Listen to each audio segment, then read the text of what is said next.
السلام عليكم، تحياتي لكم، تحياتي المغاربة داخل وخارج الوطن، حياكم الله جميعا وحيا الله الشعب المغربي العظيم. الجزائر أخوتي، الجزائر وما أدراك ما الجزائر. كيف ما كتشوفوا البوليزاريو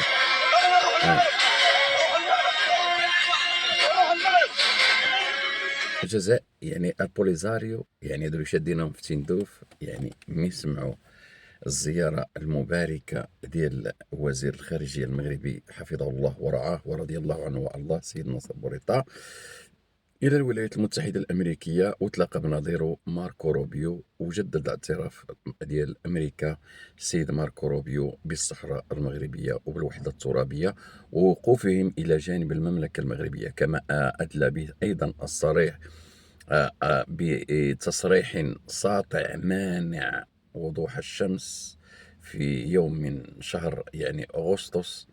يعني قال فيه الرئيس ترامب أطال الله في عمره بأن الصحراء مغربية، وأن أمريكا ستقف مع المغرب دائما وأبدا، ولن تنسى جميل وقوف المملكة المغربية إلى جانب يعني إلى جانب أمريكا، واعترافها كان أول مملكة وأول دولة في العالم تعترف بالولايات المتحدة الأمريكية سنة 1777 في عهد السلطان مولاي محمد الثالث رحمة الله عليه، جد محمد السادس.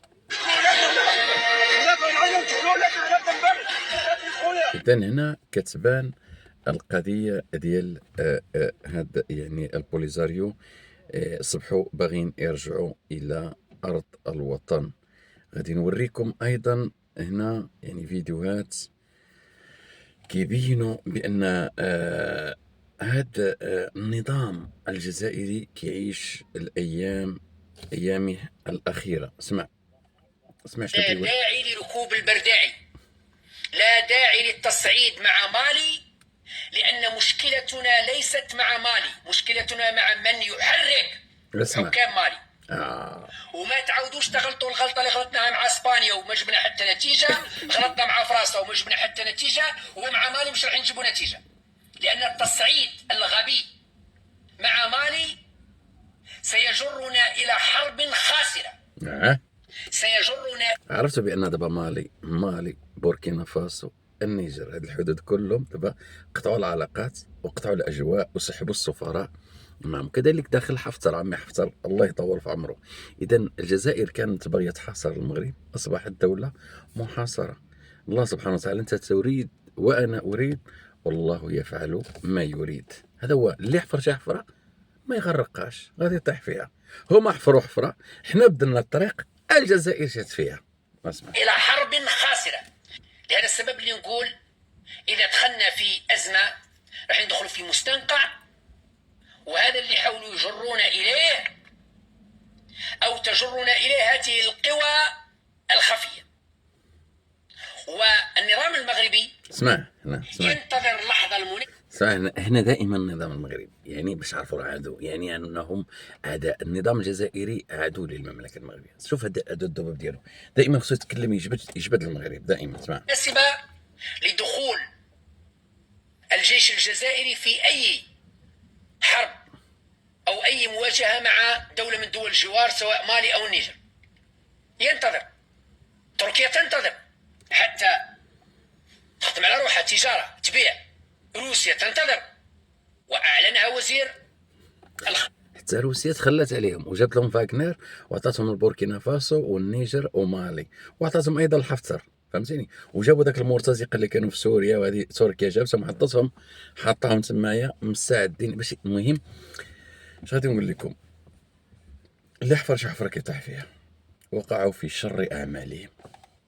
الخارجية الروسي قال مستعدين أننا نساهم في تأسيس قوة عسكرية في المنطقة اللي هي مالي النيجر بوركينا فاسو ونسلحوهم، وعناصر فاغنر موجودين.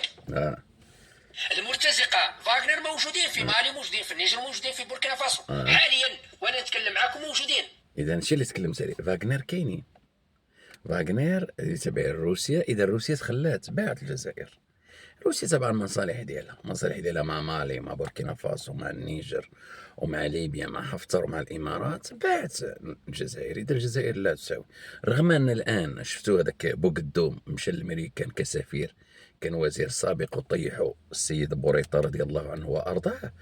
يعني قال الامريكان نعطيكم وهذا، ورغم ذلك الامريكان هما شنو داروا فاش خرج الرئيس الامريكي يعترف مجددا بالصحراء؟ خرجوا بيان. بيان ما قداش يسحبوا السفير كما داروا مع فرنسا، ولا خرجوا واحد البيان محتشم، فهمتيني؟ الله يهمكم تدخلوا الى بيت الطاعه.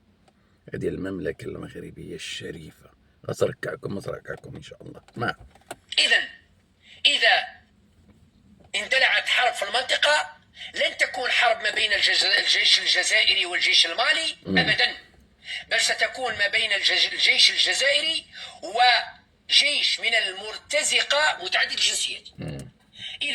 إذا دخلنا في حرب مش راح تكون حرب يعني كلاسيكية وحرب فعلا ما تكونش معروفة ما بين جيش وجيش أبدا.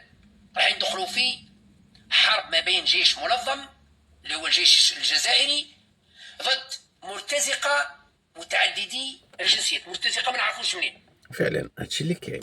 يعني ان لا انتما دخلتوا مع مالي، دابا مالي سحبت السفراء ديالها وسدت عليكم السما. كيف ما شديتوا نتوما الاجواء المملكه المغربيه، سدتها هي عليكم. المملكه المغربيه شادة عليكم الاجواء الان. مالي، بوركينا فاسو، النيجر، وان شاء الله جاي ليبيا حفتر. نديروا اوروبا. نص من كذا نص كذا، يتلموا ليهم جماعة منا ومنا. وهذا ما يريده النظام المغربي الذي يحلم بجر الجيش الجزائري إلى مستنقع من المستنقعات، سواء ضد ليبيا أو ضد مالي. وفي هذه الحالة ممكن جدا النظام المغربي بمساعدة إسرائيلية قد يفتح جبهة الجنوب الغربي، جبهة تندوف بشار، يفتح جبهة وهكذا يشتت. هذيك الصحراء الشرقية غنجيبوها ان شاء الله الرحمن الرحيم. الصحراء الشرقية. الجيش الجزائري هو اللي داخل في معركة مع المرتزقة في جنوب أقصى الجنوب، يعني شمال مالي، حرب ويفتحوا لنا جبهة منا، وممكن جدا يفتحوا لنا جبهة نفس الشيء مع ليبيا ونولوا مشتين.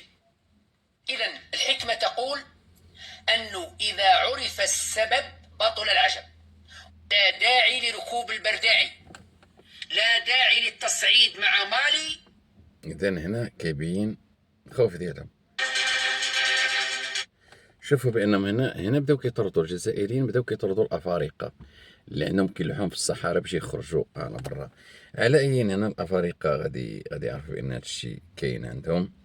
نسمع. ناصر بوريطة قام أمس بزيارة رسمية إلى أمريكا وقابل عدد كبير من المسؤولين.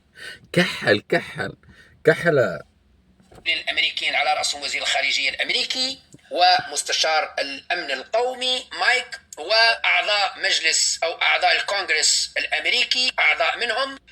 نتيجة الزيارة هي اعتراف الخارجية الأمريكية بخصوص ملف الصحراء الغربية. لقاء بين وزير الخارجية الأمريكي ماركو روبيو ونظيره المغربي ناصر بوريطة، وهو طبعا الأول من نوعه منذ الحمد لله.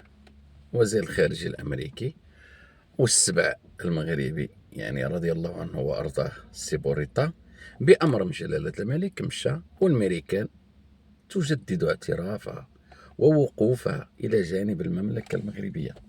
أسمع. روبيو في إدارة الرئيس الجديد دونالد ترامب.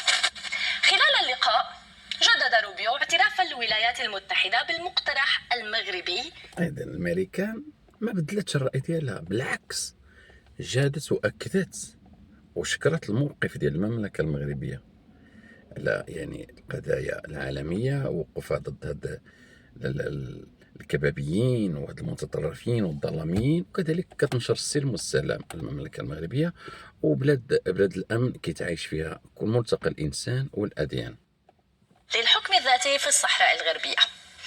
الخارجية الجزائرية وعقب التصريح الأمريكي مباشرة أعربت عن أسفها تجاه الخطوة الأمريكية.